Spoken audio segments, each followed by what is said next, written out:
Halo, selamat malam teman kumparan. Apa kabarnya nih malam hari ini? Semoga selalu sehat dan juga tetap semangat ya dimanapun kalian berada. Senang sekali saya Mangi Veracong akan menemani kalian semua selama 40 menit ke depan. Tentunya dalam acara kelas investasi dan juga tentunya selamat bergabung untuk teman-teman kumparan semuanya. Dan seperti biasa kelas investasi hadir setiap bulan untuk membantu teman kumparan semuanya nih ya lebih paham lagi dong soal dunia investasi dan juga dunia bisnis. Gak cuma ngasih tips dan tambahan ilmu bagi yang udah paham, tapi kelas investasi ini juga bisa banget deh pokoknya jadi referensi bagi teman kumparan yang tertarik untuk belajar hal-hal baru soal investasi dan juga soal dunia bisnis. Oh ya, sebelumnya aku juga mau kasih tahu kalau semua kru yang bertugas di malam hari ini udah melakukan swab antigen dan hasilnya negatif. Kemudian ruangannya juga tadi udah kita sterilisasi, jadi aman ya semuanya. Dan kalau gitu aku izin buka masker ya teman-teman kumparan. Oke, kalau di episode sebelumnya kelas investasi udah membahas soal saham, pada malam hari ini kelas investasi mau bahas soal reksadana dengan tema mengenal reksadana, investasi yang dikelola oleh ahlinya. Dan tentunya teman kumparan juga udah nggak asing lagi ya soal reksadana. Jenis investasi ini mungkin juga udah banyak yang dijalankan nih oleh teman-teman kumparan. Juga banyak tentunya yang udah tahu soal reksadana tapi mungkin masih ragu nih mau memulai investasi reksadana karena takut rugi gitu ya. Tapi sebenarnya memang kalau kita memulai investasi itu nggak boleh cuma mikirin cuannya aja, tapi kita juga harus tahu kalau di balik investasi yang kita jalankan itu selalu ada resiko yang mengintai. Nah, dari beragam jenis investasi, reksadana ini juga dianggap sebagai investasi yang paling cocok bagi pemula. Karena ada banyak juga ya penyedia jasa investasi reksadana. Bahkan di beberapa aplikasi online, kita juga udah bisa nih mulai investasi reksadana dengan nominal puluhan ribu rupiah saja. Tuh, dengan nominal puluhan ribu rupiah aja kita udah bisa investasi reksadana. Jadi daripada uangnya dipakai buat jajan boba mulu tiap hari, mendingan kita investasiin aja deh supaya masa depan kita itu lebih terjamin dan juga cerah dan cemerlang. Dan tentunya prospek imbal hasil atau return dari reksadana ini kondisi tertentu memang nggak setinggi seperti produk investasi yang lainnya, contohnya seperti saham dan juga uang kripto. Tapi resiko dari reksadana ini relatif lebih aman dan juga terkendali teman-teman kumparan. Dan tentunya akan ada manajer investasi juga nih yang akan membantu teman-teman untuk mengelola portofolio. Dan tentunya nanti ada juga manajer investasi ya yang akan menginformasikan seperti ragam jenis reksadana, kemudian juga gimana sih caranya milih reksadana yang menguntungkan, kemudian gimana juga menghitung resiko dari suatu jenis reksadana. Lalu dalam kondisi seperti apa ya kita tuh harus jual reksadana kita atau harus ditahan aja. Pokoknya investor ini tuh harus tahu kira-kira tujuan atau target kita tuh berinvestasi apa ya, goalsnya tuh kita harus tahu dulu gitu. Dan biar lebih paham lagi soal reksadana malam ini, tentunya nanti ada ahlinya yang akan berbincang-bincang sama saya ya, nemenin saya live 40 menit ke depan bahas soal reksadana. Dan tentunya selain narasumber saya ini kompeten, juga memiliki pengalaman yang segudang, banyak banget deh pokoknya pengalamannya soal bisnis dan juga dunia investasi. Nah, tapi sebelum saya undang narasumber kita untuk bergabung pada malam hari ini, buat teman-teman kumparan yang udah nggak sabar, pengen nanya ini soal reksadana, boleh banget ya. Langsung diketik aja pertanyaannya di kolom live chat Instagram kita, nanti akan langsung saya bacakan dan akan dijawab langsung oleh ahlinya. Oke, nggak usah lama-lama, langsung aja deh saya invite narasumbernya ya. Ada Mas Aldi Sageri, yaitu Head of Investment Specialist dari Sailendra Capital. Dan juga ada Mas Timothy Ronald, yaitu co-founder dari Ternak Uang. Dan tentunya dua narasumber saya malam hari ini akan nemenin saya bincang-bincang 40 menit ke depan, bakal bahas dikupas tuntas soal reksadana. Dimana sebenarnya reksadana ini adalah salah satu jenis investasi ya. Dan kalau kita dari sejak dini sudah mulai berinvestasi, tentunya nanti kita bisa mencapai financial freedom yang lebih cepat. Kemudian juga tentunya masa depan kita lebih cerah cemerlang gitu ya. Dan kita juga bisa loh nyiapin dana darurat dari investasi. Nah, pokoknya malam ini harus tetap stay sama saya ya, karena nanti kita akan bincang-bincang lebih jauh soal reksadana. Oke, saya mau ingetin lagi buat teman-teman kumparan yang nanti mau tanya-tanya ya soal tema kita di malam hari ini, boleh langsung tulis komentar atau pertanyaannya di kolom live chat, nanti langsung saya bacain dan juga akan dijawab oleh ahlinya. Oke, udah bergabung bersama saya di sini ada Mas Timothy Ronald. Halo. Halo, halo. Selamat malam. Selamat malam, Mas Timothy. Gimana kabarnya, sehat ya? Baik. Oke, thank you lo udah nyempetin waktu untuk gabung dan juga mau kasih informasi yang bermanfaat untuk teman-teman kumparan malam hari ini. Dan udah bergabung juga mungkin nih ada Mas Aldis. Oke, Mas Aldis kayaknya masih belum nyambung. Jadi kita ngobrol dulu sama Mas Timothy. Gimana Mas Timothy kabar investasinya? Baik, baik. Baik ya, lancar jaya ya. Lancar. Oke, jadi malam hari ini siap dong ngasih tips-tips investasi buat teman-teman kumparan. Siap dong, biar teman-teman semua berinvestasi juga. Oke, nah udah bergabung juga ini ada Mas Aldis Sageri. Halo, selamat malam. Halo malam Mbak Magi, halo Bro Tim, Ya. apa kabar? Halo. Sehat semua ya? Halo. Oke, thank you ya keduanya nih udah nyempetin waktu buat bergabung bersama kami malam hari ini dan juga mau memberikan ilmu-ilmu yang bermanfaat. Dan tema kita hari ini nanti kita akan bahas lebih jauh lagi soal reksadana. Oke, sebelum acara mulai, saya juga mau info nih buat teman-teman kumparan semuanya. Yo Invest dari Sailendra Capital sedang mengadakan online competition dengan hadiah berupa voucher top up reksadana senilai total 10 juta rupiah untuk 40 orang pemenang. Dan kompetisi ini berlangsung mulai dari hari ini 5 Oktober 2021 sampai dengan 8 Oktober 2021. Dan nanti pemenangnya akan diumumkan yaitu di tanggal 11 Oktober 2021. Jadi jangan sampai ketinggalan ya teman-teman kumparan. Nah, untuk informasi selengkapnya teman-teman kumparan juga bisa langsung cek di IG-nya Sailendra. Aku bacain ya, di @reksadana.sailendra. Sekali lagi diulangi nih, dengerin, @reksadana.sailendra. Jangan lupa juga ya untuk download aplikasi Yo Invest sekarang juga, ikuti kompetisinya dan menangkan hadiahnya. Oke, kayaknya teman-teman kumparan juga udah nggak sabar nih pengen ngobrolin lagi lebih jauh soal reksadana sama dua ahlinya. Ini ada Mas Timothy dan juga ada Mas Aldis. Mungkin saya mau ke Mas Timothy dulu nih, mau tanya. Mas Timothy kan pernah meng-highlight ya soal masalah apa aja sih yang harus investor persiapkan ketika ingin memulai investasi, yaitu kesiapan mental dan juga psikologi. Nah, gimana sih sebenarnya mempersiapkan diri untuk menghadapi keduanya? Karena kalau kita investasi itu pasti ada cuan, ada boncosnya. Jadi kita harus gimana tuh? Oke, kalau misalnya mental, paling simpel adalah kita menyiapkan yang terlebih dahulu namanya dana darurat. Kenapa? Biar kita ibaratnya ada dana aman nih gitu. Kenapa? Karena kalau orang mulai investasi dan dia nggak ada dana darurat, let's say dia langsung terjun nih, langsung invest untuk beli saham. Dan misalnya nih, amit-amit keluarganya ada yang kenapa-napa. Apa yang terjadi? Dia harus keluarin duit dari sahamnya, karena kan dia harus bayar kan. What happen kalau misalnya market itu lagi kayak sekarang gitu, lagi turun gitu. Lalu dia mengalami penurunan dari harga sahamnya, dan dia harus tarik sahamnya keluar untuk bayar kebutuhannya. Sedangkan kalau dia punya dana darurat, dia mentalnya akan lebih terjaga. Jadi kalau turun dia bisa, oke, nggak masalah karena gue punya dana darurat nih untuk kondisi yang lagi darurat. Itu yang pertama. Jadi kita harus sadar nih, kita harus punya dulu yang namanya darurat. Jadi kayak naik tangga, harus pelan-pelan, jangan langsung lompat ibaratnya ke saham gitu.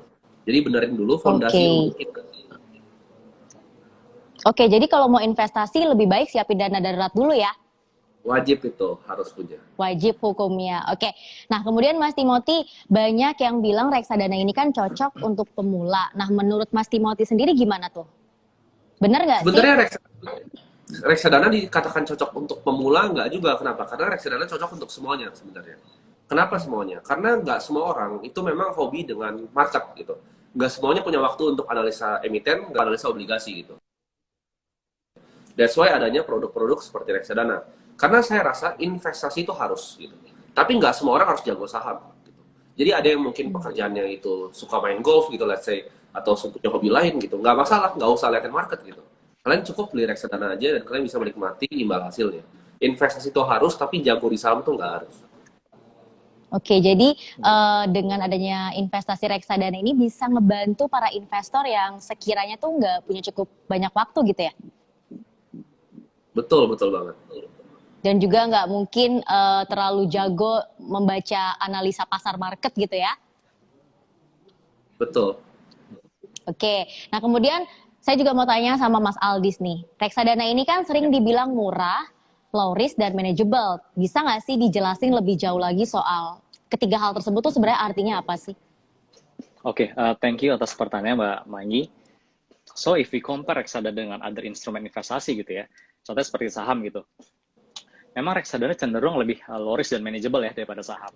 Pertama, karena sangat rendah tiket size-nya untuk berinvestasi, dan reksadana juga merupakan wadah dari macam-macam underlying yang dikelola sesuai aset kelasnya gitu oleh MI.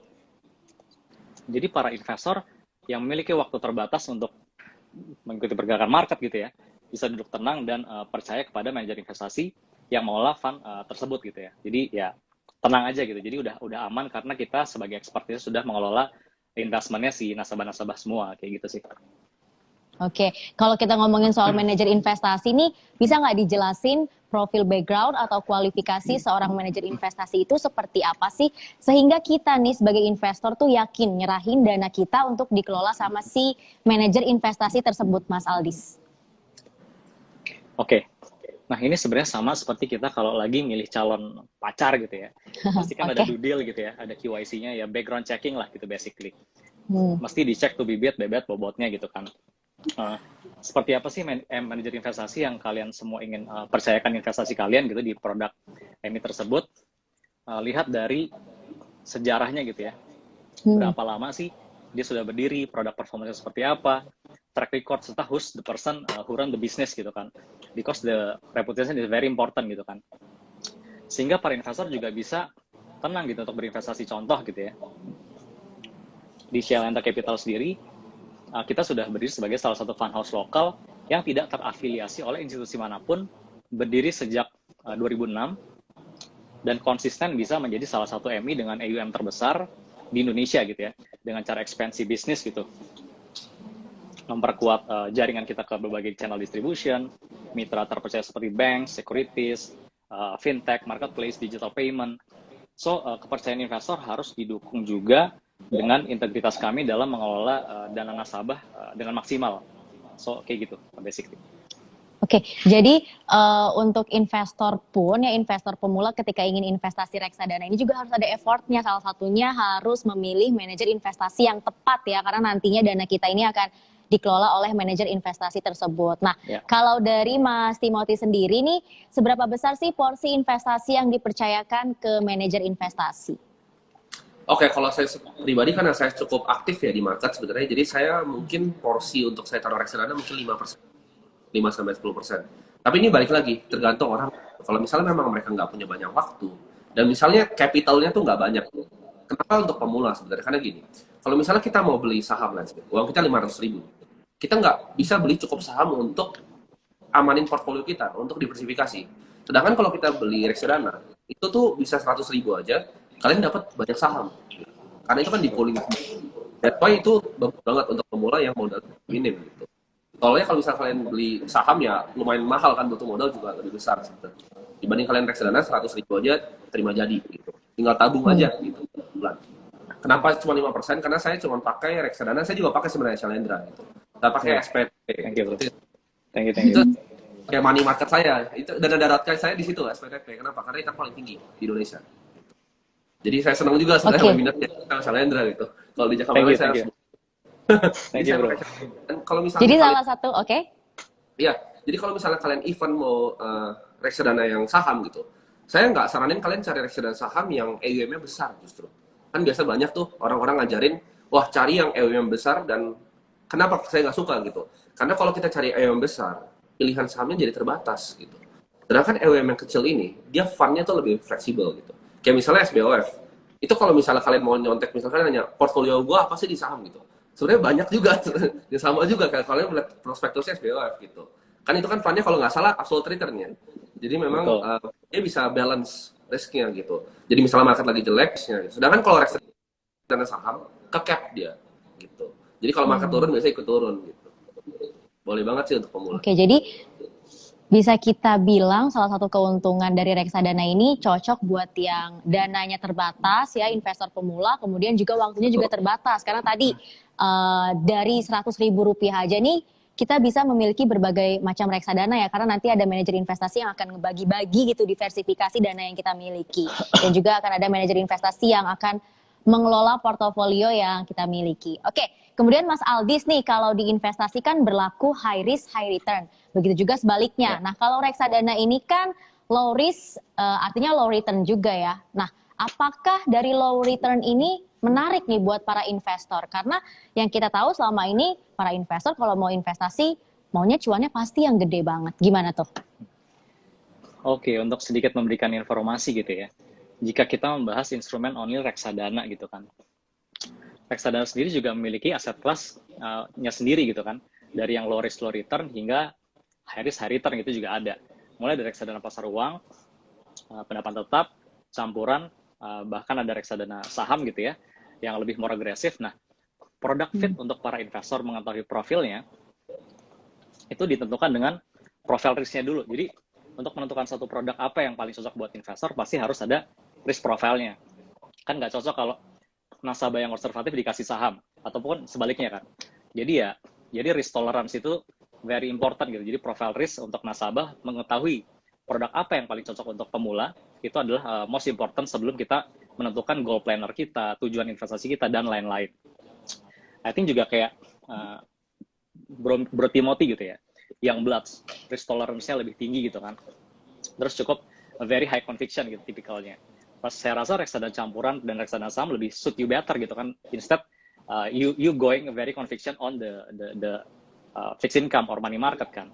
Nah, tapi tetap juga harus dipertimbangkan bahwa diversification is a very important things also gitu. Nah, itu pintar-pintarnya kita untuk ngebagi pos-pos investasi kita juga penting karena at the end of the day, balik lagi investasi kan harus menuju ke goal planner kita kan, tujuan kita apa. Jangan sampai karena too much consideration dan too much choices gitu, akhirnya goals-nya nggak sampai, tapi investasi juga nggak jalan juga. Nah, that's a very important things. Kayak gitu. Oke, jadi sebenarnya reksadana juga ada beberapa jenis ya, ada reksadana campuran, tadi ada reksadana pendapatan tetap dan lain-lain. Dan kita sebagai investor pas mau investasi juga harus tahu dulu nih resiko dari masing-masing investasi yang akan kita jalani. Nah, kemudian sebenarnya Mas Aldis, bedanya tuh reksadana sama investasi lainnya tuh apa sih, sama saham misalnya atau mungkin sama obligasi dan jenis investasi yang lainnya? Oke, untuk mensimplify ya perbedaan reksadana dengan other instrumen dari sisi benefit gitu ya. Contohnya reksadana itu sudah net of tax nomor 1. That's a very important information gitu ya. Tiket size tadi juga Timothy juga udah jelasin, size-nya lebih kecil. Contoh, kita mau beli saham BCA, harus beli 1 lot gitu kan. Kurang lebih berapa? Around 30.000 dikali 100.000 lembar gitu, kita masih ready at least 3 juta gitu. Walau kalau di reksadana saham, yang underlying-nya juga ada saham emiten BCA gitu ya. Tetap dengan 100.000 bisa gitu. Bahkan even sekarang gitu, karena ini 10.000 juga kita udah bisa beli reksadana saham gitu kan.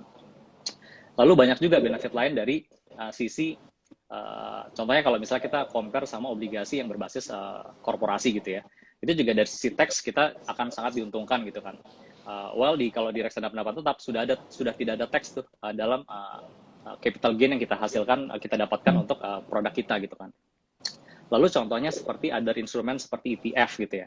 Nah, ini memang agak unik sedikit ya, karena basically ETF itu kan juga reksadana tapi di-treat seperti saham karena ada di bursa efek. Mungkin kalau lebih detail ETF, itu another session kita bisa bahas. Cuman dari all the instrumen untuk pemula atau bahkan yang lebih expert sekalipun, setuju sama Bro Timothy, pasti reksadana at the end of the day akan dibutuhkan untuk keperluan diversification gitu. Karena again, kita nggak bisa satu, ya kayak mungkin suhu kita semua lah gitu, Warren Buffett yang udah sering banget ngomong, don't put your all eggs in one basket gitu, it's very true gitu ya.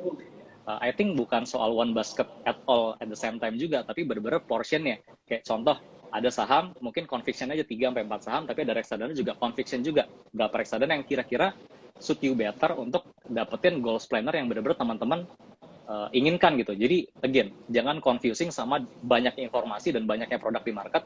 Fokus on your goals dan cari produk yang paling fit buat kalian. Dan ya do it, very conviction on that gitu. Nah itulah gunanya generasi muda untuk ngebantu support the whole economy system kita di Indonesia gitu dengan investing. Kayak gitu sih.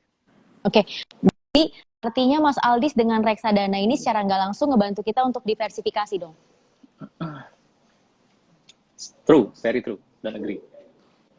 Oke, nah dan tadi Mas Aldis juga udah jelasin kalau reksadana itu ada beberapa jenis ya. Sepertinya teman-teman kumparan juga pengen tahu lebih jauh lagi nih, apa aja sih jenisnya dan juga bedanya apa, terus yang paling mungkin cuannya paling gede itu apa aja sih? Dari jenis-jenis reksadana yang tadi. Oke, basically gini, seperti yang saya jelaskan sebelumnya tadi. Jadi reksadana secara umum itu ada 4 aset kelas dari reksadananya ya. Dari yang paling rendah hingga yang paling tinggi resikonya. Ya high risk, high return, low risk, low return ya. Cuannya pasti akan mengikuti dari risknya gitu kan. Ada pasar uang yang mostly underlying-nya adalah time deposit dan obligasi di bawah 1 tahun. Kemudian ada reksadana pendapat tetap yang majority isinya adalah obligasi korporasi dan atau obligasi pemerintah, combining gitu ya. Lalu ada juga reksadana campuran yang very flexible karena 1-79% komposisinya masing-masing bisa berinvestasi di money market, obligasi, even saham gitu. Dan yang terakhir adalah reksadana saham yang minimum 80% dari compositionnya itu investasinya harus di saham. So itu ada 4 diferensiasi aset kelas secara umum di Indonesia terutama untuk aset kelas reksadana. Gitu Mbak Manggi. Di Indonesia ya. Oke. Nah, sekarang saya juga mau ke Mas Timothy dulu. Mau dong Mas Timothy diceritain pengalaman ketika memilih investasi reksadana, mungkin bisa jadi tips juga buat teman-teman kumparan, boleh diceritain. Oke, simpelnya kalau misalnya kita mau pilih produk, bener yang tadi Mas Aldi bilang bahwa kita harus cari nih ibaratnya goals kita tuh apa gitu. Misalnya contohnya kita mau nabung untuk DP rumah 1 tahun lagi, maka kita pilih individual stocks itu bukanlah hal yang bagus gitu. Let's say kita misalnya beli saham friend gitu, sekarang turun gitu kan sahamnya, terus kita mau si DP rumah gitu, apa yang terjadi nanti nggak dapat rumahnya gitu. Sedangkan kalau misalnya kita misalnya beli tadi reksadana pasar uang gitu, yang which is underlying asetnya itu time deposit dan juga obligasi di bawah 1 tahun, yang itu ibaratnya nggak ada drawdown-nya. Nah kalian rumahnya nanti kebeli gitu. Misalnya kita mau liburan nih, mau liburan ke Dubai gitu 6 bulan lagi, nabungnya pakai apa ya? Jangan pakai saham gitu.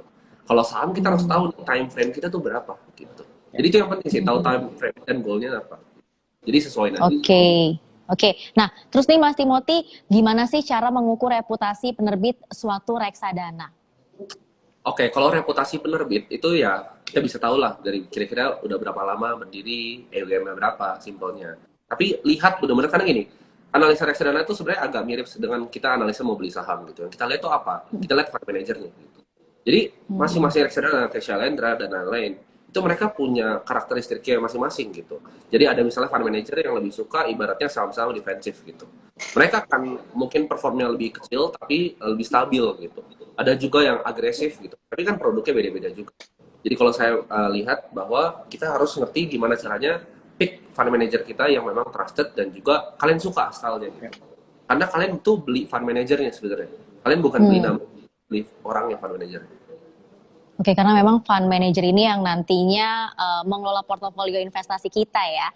Dan tentunya sebelum saya lanjut lagi nih ngobrol sama Mas Timothy dan juga Mas Aldis, ini kayaknya udah banyak ya teman-teman kumparan juga yang nggak sabar mau tanya dan langsung boleh nanti dijawab ya sama Mas Timothy ataupun Mas Aldis. Nah, pertanyaan pertama ini datang dari @nonama.nis.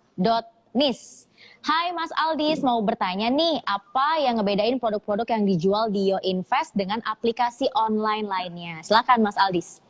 Oke, YoInvest ya. Basically ini little bit introduction ya, seperti kaos yang saya pakai YoInvest dan Mbak Magi pakai. Sayangnya Mas Timothy nih belum pakai nih ya. Nanti soon kita kirim ya, Mas belum pakai. It's basically our own apps ya, yang dikeluarkan oleh Shalendra, which kita launch by today gitu ya. Jadi produk berupa di YoInvest ya. YoInvest itu kan ya basically aplikasi yang bisa membeli produk reksadana kita gitu ya. Produk aplikasi yang provided by one source gitu ya. Jadi dari Shalendra Capital, so investasi jadi lebih aman dan nyaman untuk teman-teman raih goals plan kalian dan your every dreams. Kita bisa jadi your comfy vehicle lah untuk achieve your dreams gitu di lewat YoInvest ini. Kedua, di YoInvest juga tersedia produk smart plan yang mungkin nggak banyak di selling agent kita gitu ya. Nah, apa sih smart plan ya? Itu reksadana dengan extra benefit berupa santunan rawat inap dan asuransi jiwa senilai investasi kalian gitu. Jadi ada porsinya masing-masing based on your investment. Tanpa premi dan tanpa potong investasi kalian. Jadi basically adalah ada embed insurance benefitnya ke produk smart plan kita gitu ya, di reksadana kita gitu.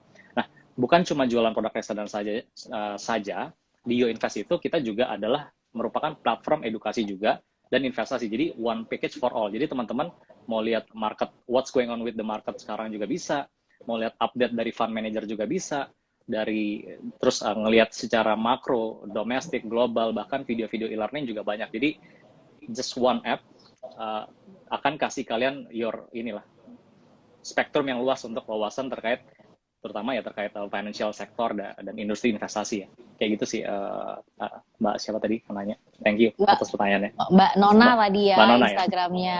Oke, jadi kayaknya smart plan ini cukup menarik nih. Mungkin saya dan juga nanti teman-teman Kumparan harus coba kayaknya programnya ya. Sure. Oke, kembali soal mengelola risiko investasi nih Mas Aldis. Ini kan ada yang disebut dengan dollar cost averaging ya, atau DCA. Itu sebenarnya apa sih? Boleh dong dijelaskan lebih lanjut. Oke, menarik. Nah, jadi DCA ini kan basically adalah salah satu dari banyaknya metode berinvestasi yang ada di dunia gitu ya. Nah, intinya dollar cost averaging atau DCA itu adalah sebuah metode sederhana di mana kalian atau teman-teman semua menginvestasikan jumlah uang yang sama setiap bulan, or bahkan setiap minggu gitu ya, sesuai kemampuan kalian gitu. Nah, strategi ini akan membantu kalian disiplin untuk membeli unit investasi yang lebih banyak daripada waktu harga turun ya, dan lebih sedikit pada waktu harga naik, tanpa perlu pusing memikirkan kondisi ekonomi yang sedang naik atau turun gitu ya. So, dalam hal investasi, I believe ya, saya percaya sekali bahwa consistency is the key to achieve your goals. Jadi, percuma kita memikirkan punya banyak ilmu investasi atau banyak source, tapi kita tidak konsisten untuk berinvestasi. I don't think it's a waste juga gitu. So, again, konsistensi untuk berinvestasi adalah penting. Makanya dollar cost averaging ini adalah salah satu metode yang benar-benar bukan wajib ya. Saya sarankan untuk yang expert sekalipun gitu ya. Karena ya, again, at the end of the day, DCA itu lebih baik lah, better daripada another method secara sederhana gitu ya, untuk yang belum banyak spektrum knowledge-nya untuk investing. Oke, jadi DCA ini secara nggak langsung juga bisa ngelatih si investor tersebut untuk lebih konsisten disiplin juga ya ketika berinvestasi. Tapi mungkin boleh di-share lagi tipsnya supaya para investor ini lebih konsisten dalam berinvestasi selain mungkin menggunakan metode DCA tadi, ada yang lain nggak? Ada, biasanya tuh kalau yang umum ya, secara umum yang ada di industri kita gitu, biasanya kan yang pertama adalah DCA tadi, dollar cost averaging, atau lump sum investment. Biasanya ada dua itu. Nah, kedua metode ini sebenarnya lumrah menurut saya dilakukan ya. Again, balik lagi ke typical investing kalian semua gitu ya. Nah, namun jika kita pakai hitung-hitungan dasar ya, basic calculation aja gitu ya, umumnya investasi yang menggunakan DCA secara long term gitu ya, atau secara one period gitu ya, biasanya akan lebih besar daripada kita yang melakukan lump sum investment gitu ya, dalam satu periode yang sama. Contoh gitu ya, saya investasi 10 juta secara lump sum gitu ya saat ini, kemudian saya hold selama 10 tahun di reksadana saham gitu, karena kan 10 tahun jangka panjang ya, time frame-nya itu jelas 10 tahun. Satu lagi, saya investasi secara berkala sebesar only 100.000 ke reksadana saham yang sama gitu ya, selama 10 tahun time frame-nya. Dengan naik turunnya market along the way, I think harusnya dengan DCA method tadi, dollar cost averaging, itu yang akan lebih diuntungkan dari sisi return. Namun, kalau menurut saya, preferensi orang kan beda-beda. Dua metode ini juga kita bisa merge jadi satu. Kita bisa lump sum investing at the same time, kita juga melakukan dollar cost averaging. Jadi dua-duanya juga bisa kita gabungkan. Nggak harus memilih salah satu pattern yang baku gitu ya. Saya rasa sih anak-anak muda sekarang udah lebih pinter, mereka bisa combining this metode lebih baik. Tapi ya saran saya untuk yang benar-benar early bid gitu ya, early newbie sekalipun gitu ya, dollar cost averaging lebih bagus karena bisa melatih kita again tadi untuk disiplin dan konsistensi untuk mencapai your investment goals. Itu sih Mbak Mangi. Oke, tapi lawannya si DCA ini kan ada yang namanya metode lump sum gitu ya. Tapi kalau di Yo Invest sendiri Ya, bisa berarti ya kita berinvestasi dengan metode lump sum juga atau DCA juga bisa dua-duanya. bisa. Nah, bagusnya di aplikasi kita Yo Invest itu juga ada fitur namanya Goals Planner, ada robo Mhm. advisornya juga, itu bisa membantu support bahwa all the users yang berinvestasi di Yo Invest itu juga udah bisa disajikan, dimanjakan oleh fitur dollar cost averaging itu. Jadi udah konsisten gitu. Kita tahu per bulannya Hmm. berapa sih gitu. Jadi Hmm. udah dimanjakan lah, dan calculation-nya sangat-sangat jelas, sangat-sangat mudah, sangat-sangat gampang dicerna gitu produknya apa aja, karena dari risk profile kan di awal ada KYC-nya dulu. Jadi investor begitu klik tujuannya apa, time frame-nya berapa, jebret keluar list produknya, dan udah tinggal invest, stay santai-santai di rumah nonton YouTube-nya Mas Timothy segala macam sambil belajar, tapi uangnya selalu naik kayak gitu. Oke, Gitu jadi Bang bisa Nona. diaturin gitu ya secara otomatis ya. Ya. Oke, tapi kalau Mas Timothy sendiri mungkin lebih suka investasi pakai metode DCA atau lump sum nih? Ini sebenarnya tergantung produknya. Let's say kalau misalnya pemula dan dana terbatas, DCA of course jauh lebih baik. Kita harus tahu produknya dulu nih, Mbak. Kalau misalnya kita produknya reksadana saham, ya DCA gitu.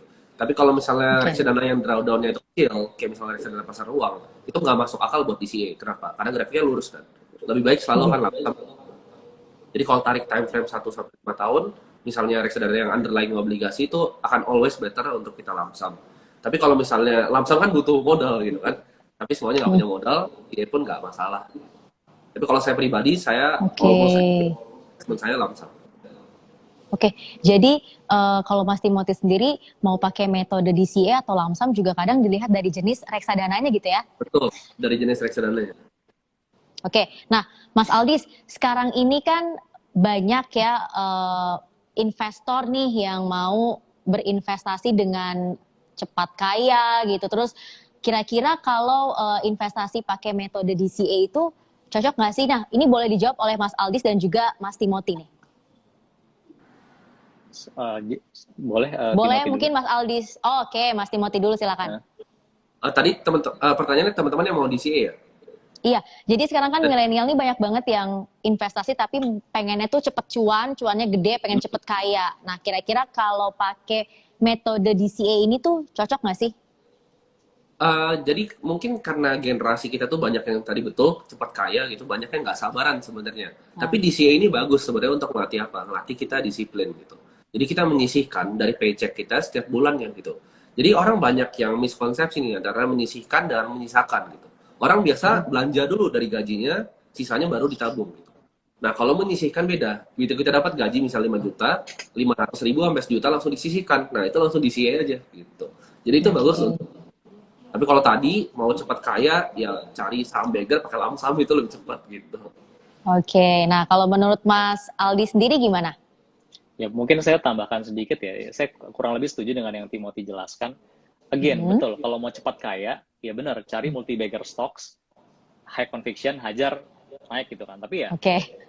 Tapi menurut saya investasi itu sebenarnya kalau tujuannya untuk benar-benar langsung kaya, sedikit misconception gitu. Sebenarnya investasi kan untuk leverage dan ya memberikan benefit untuk your cash, your savings dan lain-lain kan lewat investing through stocks, mutual funds dan lain-lain kan. Jadi basically again balik lagi kalau misalnya tujuannya untuk sustain dan kaya dengan waktu period yang jelas, then I think DCA it's a very good good metode untuk bisa dilakukan teman-teman semua. Tapi kalau benar-benar mau langsung kaya, setuju juga. I don't think DCA bisa kasih kita benar-benar time frame yang very short untuk bisa cepat kaya. Mending kayak tadi tuh multi bagger stocks, hajar, conviction naik dan udah gitu. Cuman kan nggak semua orang gitu bisa kayak gitu gitu. Kita harus punya basic analytics-nya yang kuat dulu, technical, fundamental dan lain-lain. Jadi somehow nggak bisa untuk diratakan ke semua jenis investor gitu atau jenis nasabah kan again ada klasifikasi dan profil resikonya. Kalau yang very agresif mungkin dia bisa terima dananya loss tiba-tiba sehari berapa naik berapa itu bisa. Tapi yang kalau tidak kuat dengan volatility yang sangat kuat, I don't think dengan hajar kuat di multi bagger stocks atau bahkan reksadana saham yang very conviction dengan time frame yang tidak sesuai porsi dari aset kelasnya itu udah nggak matching. Jadi ada mismatching antara goals dengan perlakuan sebenarnya. Jadi again sangat setuju dengan Timothy jelaskan, tahu dulu time frame-nya, horizon yang berapa lama, risk-nya gimana, tujuannya seperti apa, goals planner-nya, dan udah pilih metode yang paling nyaman buat teman-teman semua. Tapi again DCA itu bisa ngebantu kita untuk konsisten dan disiplin. Jadi nggak ada salahnya untuk belajar. Jadi kebalik tuh, bukan untuk kaya, tapi untuk membantu teman-teman semua disiplin agar at the end of the day kayaknya tuh kelihatan gitu. Jadi nggak cuma di sini, nggak cuma di awang-awang, tapi bener di mata kita gitu kayaknya. Oke, nah kemudian nih Mas Aldi, sekarang kan banyak juga ya bermunculan aplikasi-aplikasi baru yang berhubungan dengan investasi termasuk reksadana. Sebetulnya aman nggak sih untuk membeli reksadana melalui aplikasi? Membeli reksadana melalui aplikasi gitu ya. I think menurut saya gini, as long semua aplikasi itu terdaftar dan terregister oleh OJK, itu sebenarnya udah terkurasi sendiri bahwa this aplikasi atau this platform itu relatively safety gitu ya. Tapi again, tetap selain kita melihat dari, kan ada beberapa filter ya. Filter yang pertama mungkin kita lihat dari pengawasnya dulu, OJK, Kominfo segala macamnya sudah oke. Lalu kita due deal juga company-nya. Misalnya contoh ya Mas Timothy kan founder dan pemilik dari Ternak Uang. Pasti kan kita mau percaya sama Ternak Uang nggak tiba-tiba aja gitu. Kita lihat dulu Mas Timothy background seperti apa, all the founder seperti apa, timnya seperti apa, dan kita bisa believe, nggak cuma semata-mata, oh Ternak Uang udah ada di OJK, udah registered by any regulation gitu ya. Kan nggak cuma sampai situ. Benar-benar kita lihat dulu personnya seperti apa. Itu again sih balik pas kita menentukan profil resiko kita untuk menentukan satu partnership ya, entah itu berupa reksadana ataupun partnership bisnis gitu kan. Menurut saya itu penting. Jadi ada banyak filter yang harus kita lihat ya. Pertama ya tadi regulasi, dan kemudian team behind the business gitu ya. Gitu sih. Oke. Tapi tentunya kalau kita investasi di YoInvest aman dong ya? Aman, karena kita juga sudah terregister di OJK, kita sudah terlicense dengan baik juga, dan ya Shalendra Capital juga udah well known lah. Kita udah hampir 15-16 tahun ada di sini ya, di industri pasar modal, dengan founders kita, dengan all the management board yang memimpin company kita juga very di-acknowledge dengan sangat baik.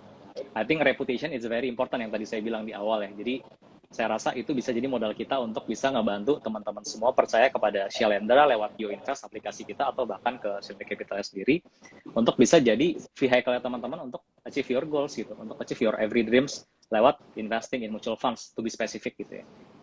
Oke, tapi mungkin bisa dibantu jelasin lebih jauh lagi nih soal aspek perizinan dan juga urusan legalitas tuh seperti apa, Mas Aldis?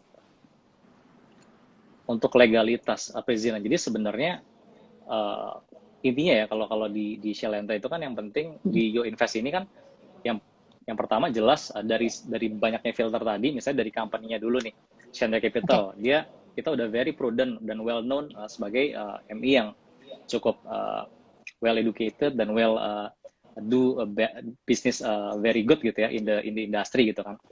Lalu kedua juga yang penting regulation base-nya juga kita kuat, kita terdaftar di Kominfo dan kita diawasi oleh OJK, jadi banyak yang ngawasin gitu, nggak cuman aplikasi yang diterbitkan oleh MI dan udah gitu kan, nggak sampai di situ.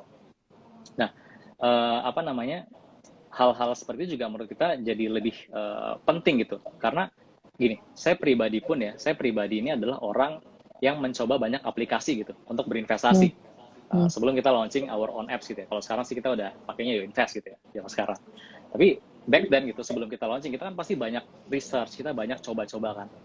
Nah, di YoInvest ini kita tuh gather all the needs from the basic to intermediate dengan sangat clear dan mudah dipahami oleh para investor. Jadi balik lagi, kalau dari sisi regulasi dan compliance kita udah very good, tinggal kita sajikan kepada investor atau customer kita dengan menggunakan apps kita, dari UI dan UX-nya sangat-sangat nyaman, sehingga bisa dimanjakan, investasinya nyaman, aman, dan tenang gitu. Itu sih paling penting ya, Mbak. Tapi gimana caranya Shalendra ya, lewat YoInvest juga, mengedukasi investornya soal reksadana? Oh banyak, jadi tadi yang kayak saya jelasin nih, jadi di fitur kita, di aplikasi YoInvest kita, itu banyak banget fitur e-learningnya. Jadi kita punya fitur e-learning, ada how gimana kita ngenalin reksadana from the basic, reksadana sampai intermediate, kita ajarin juga cara ngebaca market dari makro, secara teknikal, fundamental itu juga ada.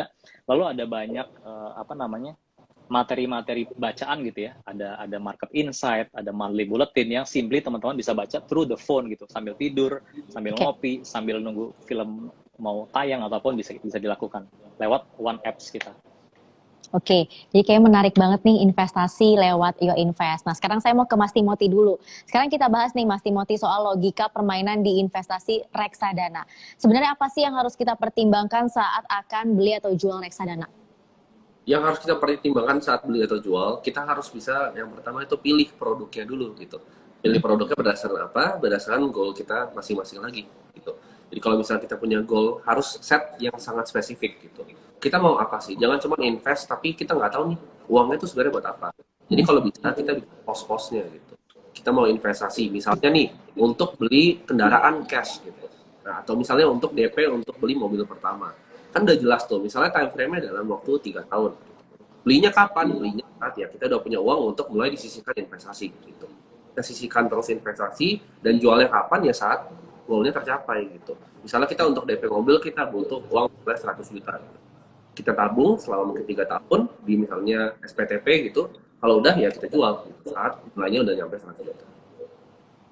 Oke, jadi kalau investasi itu penting banget ya teman-teman kumparan untuk tahu dulu kira-kira goal kita tuh sebenarnya apa sih saat berinvestasi. Nah, Betul. tadi kan secara aspek dan regulasi juga kita udah clear ya, udah dibahas nih Mas Aldis dan juga Mas Timothy. Sekarang apa sih keunggulan memilih investasi reksadana di Sailendra khususnya melalui Yo Invest nih, Mas Aldis? Ayo silakan. Oke, pertama tiket size ya, yang balik lagi saya akan berulang-ulang menjelaskan ya.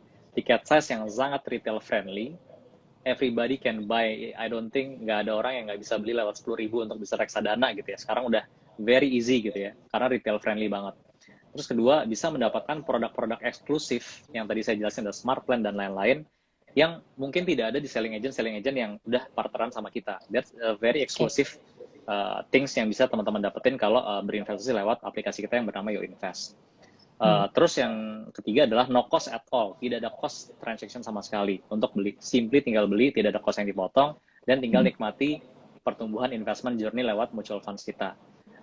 Keempat, easy to register, sangat-sangat mudah dan easy to use. Jadi benar-benar, I think sekarang udah nggak bisa dibilang mungkin yang bisa pakai anak muda doang. Saya rasa generasi orang tua kita juga dengan mudahnya kita menggunakan aplikasi Yo Invest ini, saya rasa juga udah nggak ada alasan buat bisa pelan-pelan lah investing gitu, mulai lagi dia berinvestasi, balik lagi lah jadi mudah lagi tapi caranya lebih mudah sekarang kayak gitu. Oke, pokoknya banyak banget deh fitur-fitur yang menarik yang disediain sama Yo Invest buat para investornya.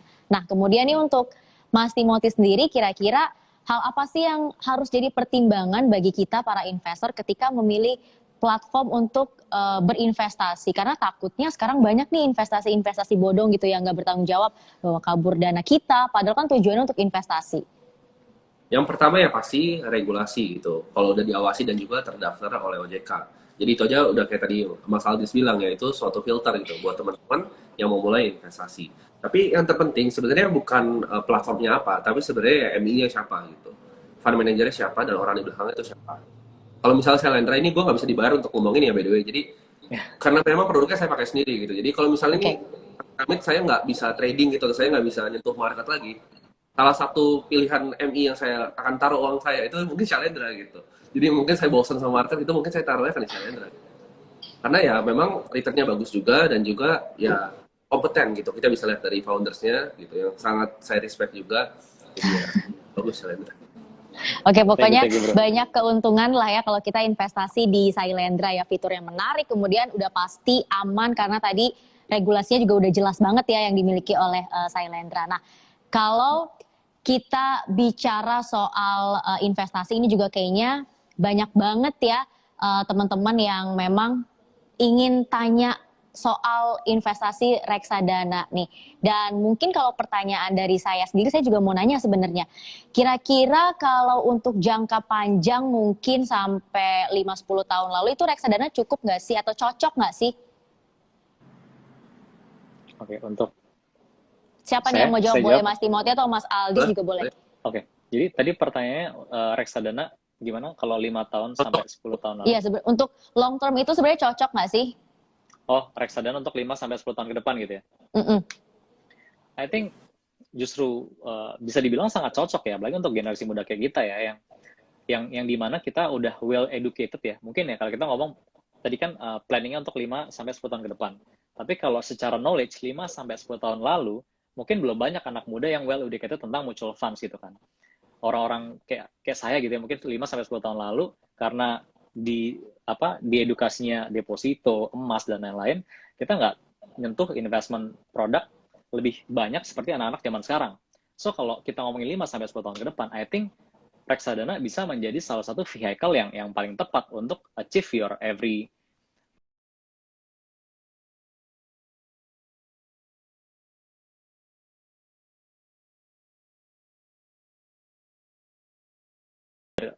apapun lah gitu, stocks, gold, anything. Cuman for the very first investing, I think reksadana bisa menjadi bantalan antara perubahan pemikiran kita yang tadi kita cuma nyaman dengan percaya dengan deposito, bisa dibuat lebih nyaman naik kelas sedikit ke mutual funds. Nanti kan setelah kita udah nyaman dengan mutual funds, atau seperti yang Mas Timothy bilang, begitu capek di stocks itu, udah capek trading, again pasti yang jadi safety net-nya adalah reksadana. Jadi 5-10 tahun ke depan saya rasa it's a very good Pilihan yang tepat keputusan gitu ya. pilihan yang tepat kalau kita udah start buat masuk ke mutual funds kayak gitu ya, ke reksadana. Oke, kalau menurut Mas Timothy sendiri gimana? Cocok nggak? Kalau menurut saya cocok banget. Kenapa? Karena Cocok banget ya. orang-orang anak-anak muda zaman sekarang tuh pikir gampang untuk beat the market gitu. Saya dari pengalaman saya kan di pasar modal, saya mulai dari SMP ya. Itu sangat gampang gitu untuk beat the market. Kalau misalnya mungkin kan karena banyak generasi corona nih yang baru masuk market tuh mungkin pas Maret 2020. Apapun yang kalian beli tutup mata itu naik semua gitu kan, bisa cuan beggar-beggar. Sedangkan kalau misalnya kita lihat aja tahun 2019 itu susah banget dari duit di market gitu. Jadi itu intinya untuk beat the market, dan selalu kalian bisa ketemu saham yang beggar. Jadi mending kadang ya gini, kayak misalnya kan kalau di profesi dokter gitu, kalian berani nggak ibaratnya bedah gitu sama dokter yang nggak pernah sekolah gitu, nggak mungkin berani gitu. Sedangkan kalau di saham orang tuh pikir bahwa oh gue udah nonton YouTube nih 2 video gitu, gue udah jago nih main saham gitu kan. Jadi ya itu sih. I think kalian beli misalnya produk-produk seperti SBOF gitu yang ibaratnya absolute return yang dikelola manajer investasi profesional, returnnya pasti lebih tinggi dibanding kalian invest sendiri gitu. Karena saham itu nggak semudah yang kira dan ya lumayan kompleks lah. Oke, nah Mas Timothy juga Mas Aldis, banyak banget pembahasan menarik yang udah disampaikan ya oleh Mas Aldis dan juga Mas Timothy. Thank you banget. Tapi sayang banget ternyata waktu kita terbatas, nggak terasa loh. Dari tadi kita ngobrol ini udah 45 menit berlalu. Dan sebelum acara berakhir, aku juga mau info lagi nih buat teman-teman kumparan semuanya. Yo Invest dari Sailendra Capital sedang mengadakan online competition dengan hadiah berupa voucher top up reksadana senilai total 10 juta rupiah untuk 40 orang pemenang.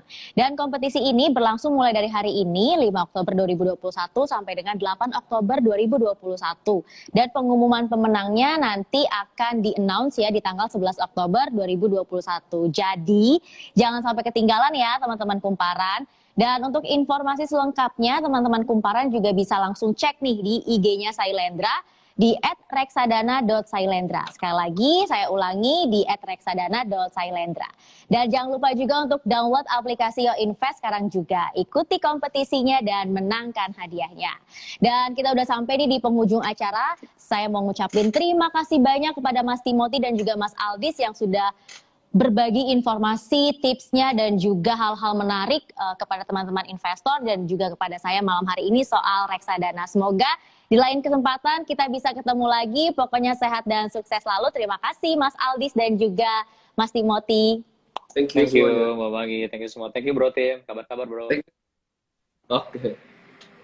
Oke, nggak lupa saya juga mau ngucapin terima kasih banyak ya untuk teman-teman kumparan yang udah setia nih nonton dari awal sampai akhir acara kelas investasi ini. Pokoknya semoga informasi yang udah disampaikan ini bisa bermanfaat dan bisa jadi sumber referensi untuk teman-teman kumparan semuanya.